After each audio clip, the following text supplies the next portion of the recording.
इस वीडियो में हम 12th केमिस्ट्री के 3 मोस्ट इंपॉर्टेंट रिएक्शंस को पढ़ेंगे, यानी कि 3 महत्वपूर्ण अभिक्रियाओं को पढ़ेंगे। हेलो स्टूडेंट, मैं हूं Shubham Goswami and welcome back to another important video. Student, मैं आपके लिए लेकर आया हूं 12th केमिस्ट्री के 3 महत्वपूर्ण अभिक्रियाएं। जैसा कि आपको पता है कि 12th केमिस्ट्री में जो रिएक्शंस हैं वो पूछी जाती हैं। इस वीडियो में हम क्या होता है जब टॉपिक के 3 मोस्ट इंपॉर्टेंट रिएक्शन को पढ़ने वाले हैं, जो कि उन सभी स्टूडेंट्स के लिए इंपॉर्टेंट है जो 12th में है और बोर्ड एग्जाम की तैयारी कर रहे हैं। देखिए, रिएक्शंस आपको 12th केमिस्ट्री में पढ़ना होगा। जो आपका ऑर्गेनिक केमिस्ट्री है उसमें बहुत सारे रिएक्शंस हैं जो आपको पढ़ने होते हैं, ठीक है। तो उसी में मैं आपको 3 मोस्ट इंपॉर्टेंट रिएक्शन लेकर आया हूं जो अब तक सबसे ज्यादा बार पूछे जा चुके हैं, ठीक है। आपके बोर्ड एग्जाम में रिपीटेड जो रिएक्शन है वो मैं लेकर आया हूँ, मोस्ट इंपॉर्टेंट है। तो वीडियो को आप लोग लास्ट तक देखते रहें ताकि एक भी रिएक्शन आपका मिस ना हो। देखिए, इसमें होता क्या है, ये क्या होता है जब टॉपिक के रिएक्शन है। जैसे क्या होता है जब फार्मिक अम्ल की एथिल अल्कोहल से क्रिया होती है। इसमें सिर्फ आपको रासायनिक समीकरण देना है, ठीक है। आपको कोई थ्योरी नहीं लिखनी है, सिर्फ आपको समीकरण देना है। यानी कि क्या होगा जब फार्मिक अम्ल की एथिल अल्कोहल से हम अभिक्रिया कराते हैं तो क्या बनेगा, आपको वो जो प्रोडक्ट बनेगा वो बताना है, ठीक है। तो देखिए, इसके लिए आपको फार्मूला पता होना चाहिए, जैसे फार्मिक अम्ल का फार्मूला, एथिल अल्कोहल का फार्मूला, तभी आप रिएक्शन को कर पाएंगे। तो ज्यादा से ज्यादा आप केमिस्ट्री के फार्मूला को याद कर लें। अगर आप लोग कहेंगे तो इस पर मैं पार्टिकुलर वीडियो बना दूंगा, ठीक है। तो देखिए, फार्मिक अम्ल का फार्मूला होता है HCOOH, ठीक है। अब इसकी अभिक्रिया हम कराएं किससे, एथिल अल्कोहल से। अब एथिल अल्कोहल का फार्मूला होता है, देखिए मैं यहां पर बता दे रहा हूं, C2H5OH, ठीक है। C2H5OH होता है एथिल अल्कोहल का फार्मूला। तो देखिए, हम यहां पर इसको इस प्रकार से भी लिख सकते हैं, OH C2H5। अब ये मैं क्यों लिख रहा हूं भी मैं आपको बताऊंगा, ठीक है। तो इस प्रकार से हम एथिल अल्कोहल को लिख सकते हैं, आगे पीछे उससे कोई दिक्कत नहीं है, ठीक है। अब इसकी अभिक्रिया जब देखिए, अब यहां पर जो आपका प्रोडक्ट बनेगा वही आपको मेनली निकालना है, ठीक है। देखिए, फार्मिक अम्ल की अभिक्रिया मैं किससे करा रहा हूं, एथिल अल्कोहल से, ठीक है। यही क्वेश्चन भी है कि क्या होता है जब फार्मिक अम्ल की एथिल अल्कोहल से क्रिया होती है। तो अब जो बनेगा वही हमें एग्जाम में बनाना है। देखिए, इसकी अभिक्रिया जो होगी वो H2SO4 की उपस्थिति में होगी, ठीक है। ये जो है आपका सल्फ्यूरिक अम्ल है। अब देखिए बनेगा क्या, तो ध्यान से देखिएगा, यहां से आपके दो जो हैं, यहां से देखिए, ये जो HCOOH फार्मिक अम्ल का H है और जो एथिल अल्कोहल का OH है, ये दोनों आपस में बॉन्डिंग कर लेंगे, यानी कि ये दोनों आपस में रिएक्शन करेंगे तो H और H हो जाएगा H2O। तो ये दोनों आपस में मिल जाएंगे तो आपका हो जाएगा H2O, यानी कि जल बाहर निकल जाएगा। बाकी जो बचा है वो हम लिख देते हैं। देखिए, HCOO बचा तो हम लिखेंगे HCOO। देखिए, HCOO बचा क्योंकि H ये इसमें अटैच हो चुका है। अब इधर बचा C2H5, ठीक है। अब आपका ये दोनों मिलकर क्या बनाए, HO और H मिलकर बना दिया इन दोनों ने H2O, यानी कि जल, ठीक है। बस आपकी ये अभिक्रिया हो चुकी है। तो आप कह सकते हैं ये आपका क्या है, ये आपका है एथिल फार्मेट। तो आप कह सकते हैं कि जब फार्मिक अम्ल की एथिल अल्कोहल से अभिक्रिया होती है तो एथिल फार्मेट बनता है, ठीक है। तो ये आपका है फार्मिक अम्ल, फार्मिक अम्ल। ये आपका है एथिल अल्कोहल, एथिल अल्कोहल। और ये क्या है आपका, ये है एथिल फॉर्मेट, एथिल फॉर्मेट, ठीक है। बस ये आपका हो चुका है रिएक्शन। तो सिर्फ आपको इतना ही करना होता है एग्जाम में, ठीक है। सिर्फ आपको रासायनिक समीकरण देना होता है और आपको ये भी चेक कर लेना है कि रिएक्शन बैलेंस है या नहीं, ठीक है। जैसे कितने मॉलिक्यूल जितने रिएक्टेंट में होने चाहिए अभिकारक में उतना ही उत्पाद में होना चाहिए। तो देखिए, यहाँ पर H कितना है, 1 2 3, यहाँ पर कितना H है, 1, और यहाँ पर आपको सिर्फ थोड़ा सा यहाँ पर आपको समझना है, ठीक है। यही आप लोग गलती कर देते हैं। देखिए, यहाँ पर 1 2 3 और 5 यहाँ पर, ठीक है। 8 हाइड्रोजन है यहाँ पर, देखिए 5 1 6 2 8 हाइड्रोजन यहाँ पर भी है। इधर कितना है कार्बन, 1 2 1 3, इधर कितना है 2 और 1 3, ठीक है। ऑक्सीजन कितना है 2 1 3, इधर कितना है 2 1 3। तो ये आपका रिएक्शन जो है बैलेंस है, ठीक है। अब ये आप लोग कह सकते हैं कि जब फार्मिक अम्ल की एथिल अल्कोहल से अभिक्रिया होती है तो एथिल फॉर्मेट आपका बनता है, ठीक है। समझ में आया, और जल भी निकलता है। तो ये आपकी अभिक्रिया हो चुकी है। ऐसे सेकंड अभिक्रिया देखिए, सेकंड है कि क्या होता है जब एथिल अल्कोहल को शांत सल्फ्यूरिक अम्ल के साथ 140 डिग्री पर गर्म करते हैं।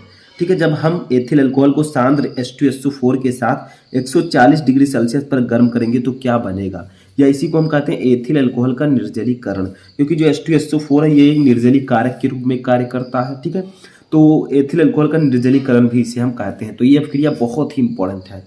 तो देखिए चलिए इसे सॉल्व करते हैं।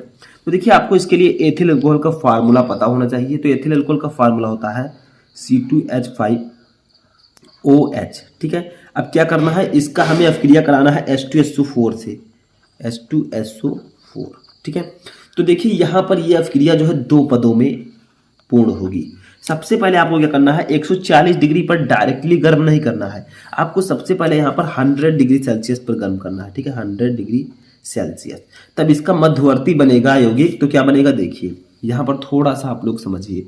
यहाँ पर आपका ये बनेगा C2H5 यहाँ से, H यहाँ से और SO4 यहाँ से। ठीक है, ये इतने बन जाएंगे C2H5HSO4।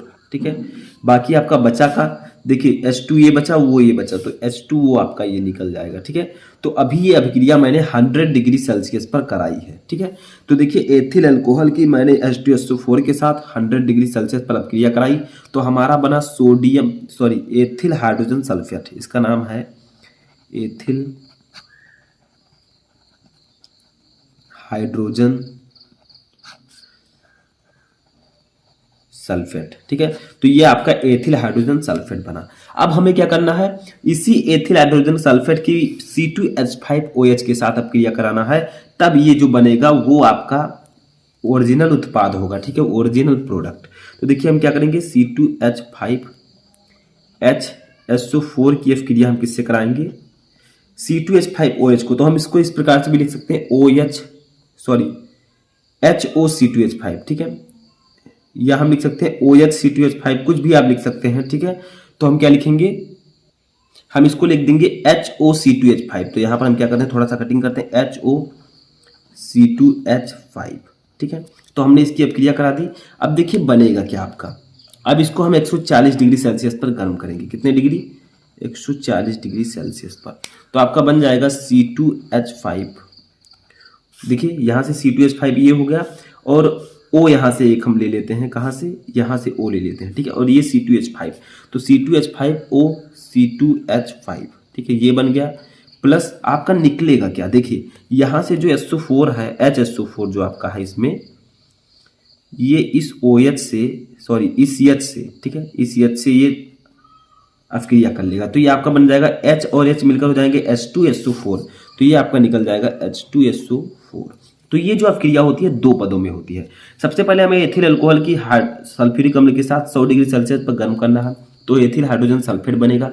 अब जो मध्यवर्ती यौगिक बना एथिल हाइड्रोजन सल्फेट, उसकी अभिक्रिया हमें दोबारा एथिल अल्कोहल से करानी है। ठीक है, 140 डिग्री सेल्सियस पर। तो हमारा बनेगा C2H5O C2H5। इसका नाम है डाई एथिल ईथर। ठीक है, डाई एथिल ईथर। तो ये आपका ओरिजिनल प्रोडक्ट बनेगा। ठीक है, ये आपका ओरिजिनल प्रोडक्ट हो जाएगा, प्लस H2SO4 आपका बाहर निकल जाएगा।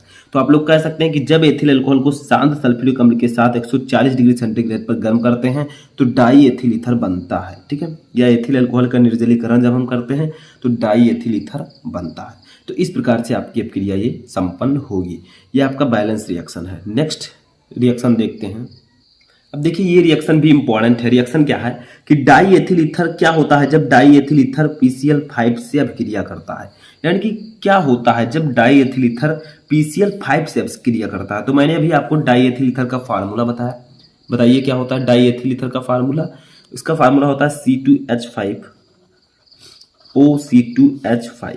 ठीक है, इसकी अभिक्रिया हमें PCl5 से करानी है। PCl5 का नाम है फास्फोरस पेंटाक्लोराइड। ठीक है, तो हमने इसकी अभिक्रिया करा दी। अब देखिए बनेगा क्या, यहाँ पर बनेगा क्या समझिए। देखिए C2H5 है और ये C2H5 है, तो ये दोनों मिलकर क्या बनाएंगे 2C2H5। इसको हम इस प्रकार से भी लिख सकते हैं 2C2H5। यहाँ से एक Cl हम निकाल लेते हैं, 2 Cl। ठीक है, तो यहाँ पर हो जाएगा Cl, ये क्या हो जाएगा Cl। अब यहाँ पर Cl के 2 मॉलिक्यूल हमने ले लिए हैं, यानी कि Cl2 हमने निकाल दिया है। अब जो बचेगा उसको हम यहाँ पर लिख देंगे। देखिए यहाँ पर P बचा, P लिख देंगे, यहाँ पर O बचा, O लिख देंगे, और यहाँ पर Cl5 है तो 2 तो हमने यहाँ पर निकाल लिया। देखिए Cl है, इसके 2 मॉलिक्यूल हैं तो 2 हमने यहाँ पर ले लिया, 3 बचा तो Cl3 ये आपका हो जाएगा। बस ये आपका बन गया। इसका नाम है एथिल क्लोराइड। एथिल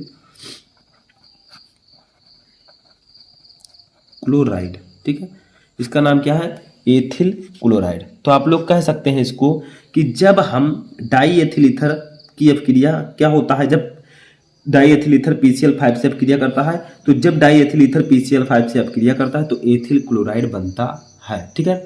और ये आपका POCl3 है, इसका नाम है फास्फोरिल क्लोराइड, तो ये भी इसके साथ बनता है। तो आप कह सकते हैं कि जब डाई एथिल ईथर PCl5 से अपक्रिया करता है तो एथिल क्लोराइड और फास्फोरिल क्लोराइड बनता है, ठीक है। इसका नाम है फास्फोरिल क्लोराइड। तो आप लोग नाम लिख दीजिएगा, इसका नाम है die ethyl ether, die ethyl ether, ठीक है।